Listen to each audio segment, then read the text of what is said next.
Writing is the feeling of emptiness. Thoughts, notions, traveling through the same consciousness. Visions, my letters, dancing. So are the thoughts and the eye. There is a name, there may be no intention. Mallarmé seeing, Baroque Apollinaire shaping, silent Finlays and Gomringers, sometimes precise, sometimes. Sign is rhythm, the mind too. Images, words, forms, plays, chasing language, is writing to convey thought only, aiming at the thought with precision yet sudden silence, is more precious. In the religious visual texts of past centuries, even in the contemporary visual works, emptiness between letters speaks more, indicates the real source. We may even call it light, after the typographers and mystics.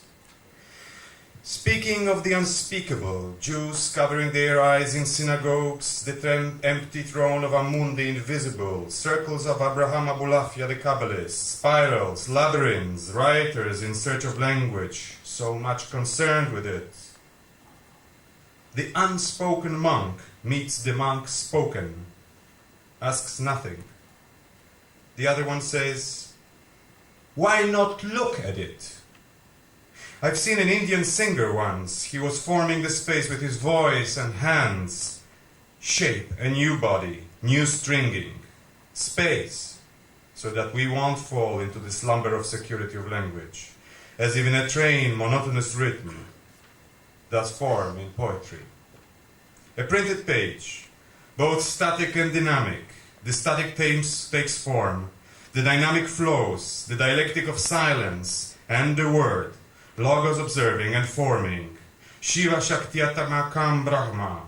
Brahma is the composite of Shiva and Shakti, and on this line we hop, words, clouds and flesh alike.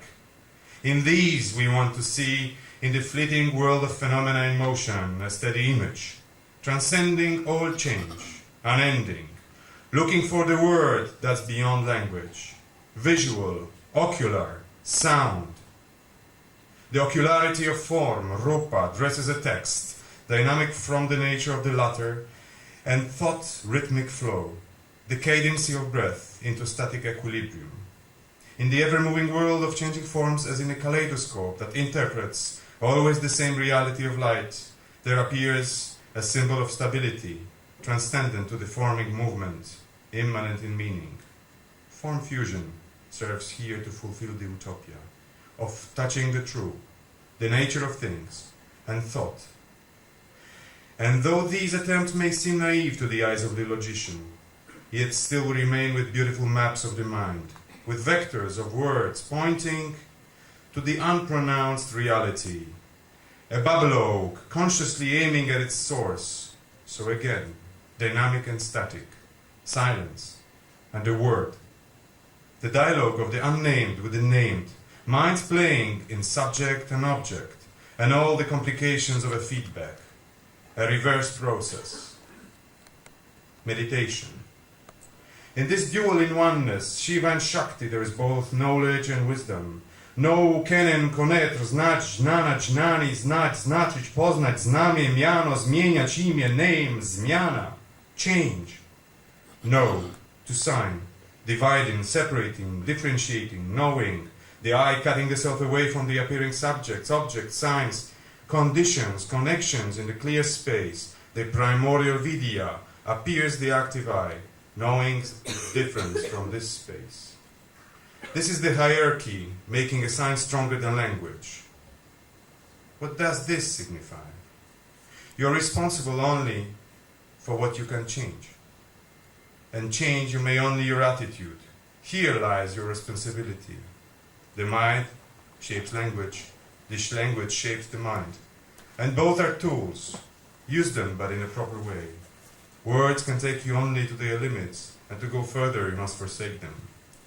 Remain a silent witness. Witness, wisdom, vision, vidya. Wisdom goes rather towards the essence of existence, of things. Wisdom close to vision, where knowing deals with the way the world appears to us. Veda, Vidya, Wiedza, Wissen, Wiese, Wise, Wit, Witch, Wiedźma, Wizard, Wiedź, Widno, Wiedzieć, Wieść, Wieścić, Wieszcz, a visionary poet called Kavi, the one that sees, the seer, who speaks from the source. Wieszcz, Wieśćpa, Wiedzieć, Widzieć, the movement towards the fusion of knowing and prophecy into one now.